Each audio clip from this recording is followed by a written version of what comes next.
గతంలో ఇండస్ట్రీలో ఒక ప్రభుత్వం ఏర్పడగానే మర్యాదపూర్వకంగా ముఖ్యమంత్రుల్ని కలిసేవారు. ఈ ఎవరైతే సంఘాలు ఉండేవో. కానీ ఇవాళ దానికి ఎందుకు ఎక్కడో లోపం ఏర్పడినట్టు కనపడుతుంది. అంటే రేవంత్ రెడ్డి గారిని కలిసారు. కానీ ఇటువైపు చంద్రబాబు గారిని కలవలేదు. రేవంత్ రెడ్డి గారిని కూడా కలవాల్సొచ్చింది తర్వాత. కలవాల్సి వచ్చింది. ఆయనే కల్పించుకున్నాడు. అప్పుడు ఆయన దిల్ రాజు గారు వెళ్ళి అందరినీ బతిమలాడుకుని తెచ్చుకున్నాడు. అందరినీ బతిమలాడి తెచ్చుకున్నాడు. ఆ సంస్కృతి ఇప్పుడు ఆ లేదా కాదు కాదు, పోయిందా? బతిమలాడి తెచ్చుకున్నాడు. ఇది వాస్తవం. బతిమలాడుకున్నాడు. రాత్రి రండి రండి, నా మాట వినండి, నా మాట వినండి బతిమలాడుకున్నాడు. ఓకే. అయితే అక్కడ వెళ్ళటానికి ముఖం చల్లట్లేదు. ఎందుకు చల్లట్లేదంటే ఆయన అరెస్ట్ చేశారు. చంద్రబాబు నాయుడు గారిని అరెస్ట్ చేస్తే ఈ సురేష్ బాబు గారు ఏమన్నారంటే మాకేం సంబంధం సినిమా ఇండస్ట్రీకి, ఆయన అరెస్ట్ చేసి మేమేం చేయాలి అంటే ఇదే ప్రచార కమిటీ చైర్మన్గా ఉన్నాడు. అదే చంద్రబాబు నాయుడు గారు స్టూడియో ఇచ్చాడు. అదే చంద్రబాబు నాయుడు గారి టైంలో మొత్తం టోటల్గా కట్టారు. బారసాల నుంచి ప్రోగ్రామ్ నుంచి ఈ సినిమా ఇండస్ట్రీ అంటే నా కుటుంబం అని ప్రతి దానికి చిన్న పిల్లర్లాగా సీఎంగా ఉన్నా కూడా 2 సార్లైనా వచ్చాడు పాపం. అల్లు రామలింగ గారు చనిపోయేటప్పుడు అయితే 3 సార్లు ఒక చీఫ్ మినిస్టర్. అంటే అలాగే ఎంతో మంది, కానీ ఒక్కరికి కాదు, ప్రతి వ్యక్తి ఇంట్లో కూడా ఆయన ఉన్నాడు. అలాంటి వ్యక్తిని ఆ మాట అన్నారు ఆయన. తక్కిమా ఇండస్ట్రీలో జగన్మోహన్ రెడ్డికి భయపడి పారిపోయారు. జగన్మోహన్ రెడ్డికి భయపడి దాగున్నారు, బల్లల కింద దాగున్నారు. ఆ రోజు ఇద్దరు ముగ్గురు తప్ప ఇంక్లూడింగ్ నేను తప్ప ఎవ్వరు రాలే. మురళీమోహన్ మళ్ళా ఇండస్ట్రీ అందరినీ ఒకటి చేసి మళ్ళా మొత్తం తీసుకొచ్చి మురళీమోహన్ గారిని పిలిచి, దత్తు గారిని పిలిచి, రాఘవేంద్ర గారిని పిలిచి అప్పుడు ఇండస్ట్రీ నుంచి ఖండిస్తే కేటీఆర్ గారు అన్నారు మీకేం పని ఇక్కడ ఆంధ్ర వాళ్ళకని అడిగారు. ఆయన ఆంధ్రాలో ఉంటే ఆంధ్రాలో ధర్నా చేసుకోండి, ఆంధ్రాలో ఉంటే ఆంధ్రాలో మీరు పెట్టుకోండి, ఇక్కడ ఏం పని మీకు అని అడిగారు ఆయన. అన్నిటికీ ఎదుర్కొనేది కొంతమంది, చాలా మంది మెయిన్ వ్యక్తులు బడాబాబులు అందరూ దాక్కున్నారు. బడాబాబులు ఎవరో చెప్పలేదు. అందుకని ఆయన ముఖం చెల్లట్లేదు. ఆయన ముఖం చూడాలంటే డైరెక్ట్ గా స్ట్రేట్ ఫార్వర్డ్ గా చూడలేకపోతున్నారు. వాస్తవం గుండెల మీద చేసుకొని చెప్పానండి. మేము ఆయన కష్టాల్లో ఉండేటప్పుడు, ఆయన లోకేష్ గారు కష్టాల్లో ఉండేటప్పుడు, భువనేశ్వరం మాకు నా భర్త కావాలని ఉండేది రాజమండ్రిలో ఉండేటప్పుడు అక్కడ మొత్తం టోటల్గా ఎవరు వెళ్ళలేదు. ఒక నందమూరి ఫ్యామిలీ తప్ప మేము ఎవరు వెళ్ళలేదు. ఇంక్లూడింగ్ జూనియర్ ఎన్టీఆర్ గారు కూడా వెళ్ళలేదు, ఖండించలేదు, ట్విట్టర్లో కూడా మాట్లాడలేదు. ఇది జగన్మోహన్ రెడ్డికి భయపడే మేము వెళ్ళలేకపోయాము, మేము భయపడే ఉండిపోయాము అని. వాస్తవమా కాదా వాళ్ళని చెప్పండి గుండెల మీద చేసుకొని. అందుకే వెళ్ళటానికి ముఖం చెల్లట్లేదు. పవన్ కళ్యాణ్ గారు చెప్పారు పాపం రండి అని, ఆయన రండి అన్నారు. వీళ్ళకి వెళ్ళటానికి ముఖం చెల్లట్లేదు. అది అయితే వెళ్ళటానికి ముఖం చెల్లట్లేదు అంతే తప్ప అక్కడికి వెళ్ళకూడదని ఏం కాదు. వెళ్ళి ఏం అడగాలి?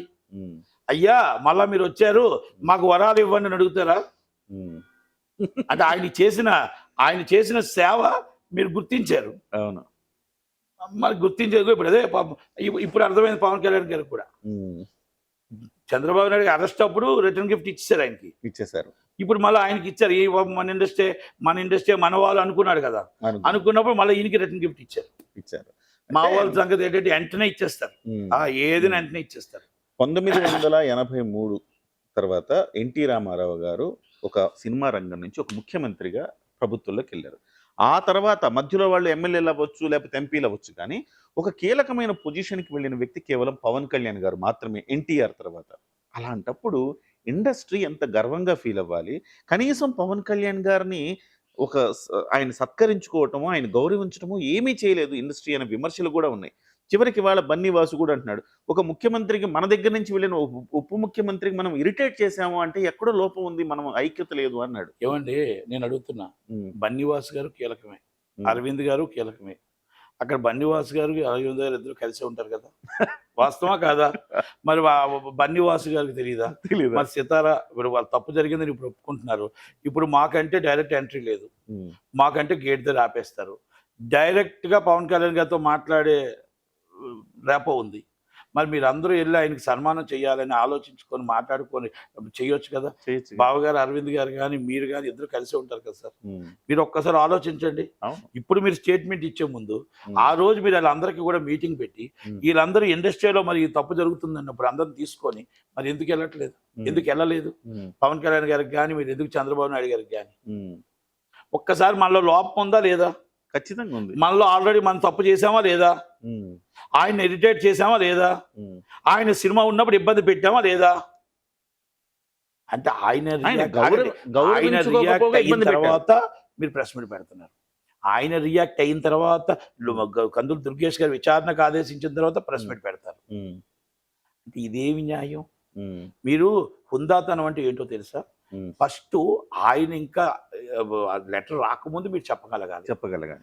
ఆ, ఒక పెద్ద మనిషి ఏమంటాడంటే కందులు దుర్గేష్ గారికి ఏం సంబంధం అంటాడు ఆ దాము గారు. ఆ, మాది మేము సమర్థించుకోగలుగుతాం, మాది మేము చూసుకుంటాం అంటాడు. ఇది పాకిస్తాన్ ఇండియా గొడవ కాదు. Um, one of these part and cinematography minister was one producer um, అది కందులు దుర్గేష్. ఉమ్, ఎందుకు కాదు? ఆయనకి రైట్ లేదంటారు మీరు. Um, is a big star and Pawan Kalyan garu right ఉంది, అడిగే రైట్ ఉంది. Right. మీరెవరండి? మీరెవరు చెప్పడానికి?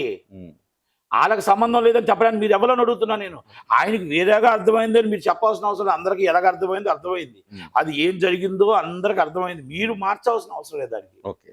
మీరు దాంట్లో మీరు వత్తాసు పలుకోవాల్సిన అవసరం లేదు. దాన్ని కవర్ చేయడానికి కూడా చేతకాని పరిస్థితుల్లో మీరు ఉన్నారు. ఓకే. ఇది మాత్రం నేను చెప్తున్నా. అంటే చివరిగా మన ఎట్టి పరిస్థితుల్లో ఉమ్. నిజం ఒప్పుకోండి. ఓకే. తప్పు జరిగింది, ఉమ్, ఒప్పుకోండి నిజం. ఉమ్, సినిమాలు ఉన్నాయి, మీరు దాంట్లో ఒక సెక్రటరీగా ఒక ప్రెసిడెంట్గా మీకు బాధ్యత లేదా? ఉమ్, సినిమాలు ఉన్నాయి, సినిమాలు రిలీజ్ డేట్ అనౌన్స్ చేశారు 5వ తారీఖు 12వ తారీఖు ఈ నెలాఖరుకి అనౌన్స్ చేశారు సినిమాలు. మీరు ఎలా బంద్ చేస్తారు? మీరు ముందు ఇమ్మీడియట్లీ బంద్ కాదు, మీరు ఓపిక వదిలేయండి. ఇమ్మీడియట్లీ మీరు సినిమాలు చేసుకోండి. మీరు 45 డేస్ తర్వాత నోటీస్ ఇచ్చి క్లోజ్ చేసేయండి. అంతే కదా. థియేటర్స్ క్లోజ్ చేయండి. థియేటర్స్ క్లోజ్ చేయాలంటే 45 డేస్ బిఫోర్ ఇవ్వాలి. ఇవ్వాలి. కమర్షియల్ ట్యాక్స్ కానీ వాళ్ళకి కానీ అందరికి ఇవ్వాలి. ఓకే. అంతేగాని ఎందుకంటే ఎవరివైనా అది రూల్ అది. ఓకే సార్, చివరిగా కందులు దుర్గేష్ గారు విచారణకు ఆదేశించారు కదా. సో బహుశా ప్రభుత్వానికి ఏమైనా అనుమానం ఉందా ఇందులో? వైసీపీ కూడా ఇన్వాల్వ్ అయిందన్న అనుమానం ఉందా? అందుకే లోతుగా విచారణ చేసి ఎవరు కల్ప్రిట్ అనేది బయట తీయమంటున్నారా? ఎందుకంటే ఇంకొక అనుమానం ఏంటి నాకు, ఇవాళ ఆయన ఉప ముఖ్యమంత్రి. సో ఆయన మీదే కుట్ర చేసేంత ధైర్యం ఎట్లా వచ్చిందనేది కూడా ఏం ఉండదండి. ఇప్పుడు ఇక్కడ ఒక చిల్లర రాజకీయాలు చేస్తారు. చిల్లర రాజకీయాలు చెప్పి ఆయన అక్కడ కాకినాడలో చేశాడు కదా, ఆయన సీజ్ ద సిప్ సీజ్ చేశాడు కదా. అక్కడ ఏదో చిన్న ఏదో ప్లాన్ చేసి ఇలాంటి కొంత చిల్లర నాయకుల వాళ్ళు కొంత ఇది చేయాలని ప్రయత్నం చేస్తారు. కానీ అవన్నీ జరగని పనులు. సంబంధం ఉందంటారు వైసీపీ 100% ఉంది కాబట్టి విచారణకు ఆదేశించారు. ఎగ్జిబిటర్లు కంప్లైంట్ ఇచ్చారు, మేము చెప్పలా. అవును. ఎగ్జిబిటర్లు కందులు దుర్గేష్ గారికి చెప్పారు, సార్ ఇది బంద్ అంటున్నారు, బంద్ మేము చెప్పలేదు, అసలు మాకు సంబంధం లేదు, ఇది ఏదో కుట్ర కోణం దాగి ఉంది, ఓకే ఓకే ఇది అంతా కలిపి హరిహర వీరవల్ల మీద ఏదో కుట్రలు పడుతున్నారు అని ఆయనకు వచ్చిన ఇన్ఫర్మేషన్ తో చేశారు. నట్టి కుమారో లేకపోతే ఇంకొకరు కంప్లైంట్ ఇవ్వలే. రైట్. అది thank you sir, thank you very much.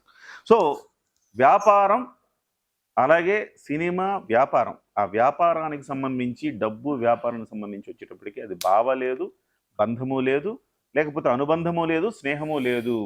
So వ్యాపారం దగ్గర ఆ నలుగురు పన్నిన కుట్ర ఇవాళ బట్టబయలిందని చెప్పేసి నట్టి కుమార్ గారు అంటున్నారు. మరి చూద్దాం ఏం జరుగుతుందో.